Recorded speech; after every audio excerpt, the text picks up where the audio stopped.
पुढची बातमी पाहूयात नाशिकमधून। नाशिकमध्ये खड्ड्यांमध्ये मनसेनं आता होडी सोडा आंदोलन सुरू केल्याचं पाहायला मिळत आहे।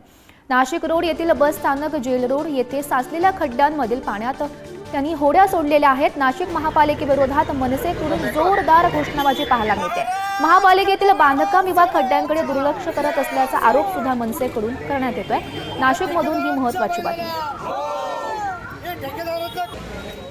आज शहरभर बघितलं आहे तर सर्व खड्डेमय झालेलं आहे शहर। नाशिक रोड बस स्थानकाची पण तीच अवस्था आहे। आणि मग आमचा प्रशासनाला प्रश्न आहे की लाडके ठेकेदार आणि खड्डे मोकार हा आमचा आजचा स्लोगन आहे। तुम्ही ठेकेदारांना म्हणजे ठेकेदारांमुळे हे सगळं चालू आहे काय? कारण निकृष्ट दर्जाचे हे रस्ते आहेत आणि त्यामुळे सगळीकडे खड्डे पडत आहे। तर महाराष्ट्र नवनिर्माण सेनेचा प्रशासनाला प्रश्न आहे की हा खड्ड्यांचा प्रश्न हा कधी सुटणार आहे।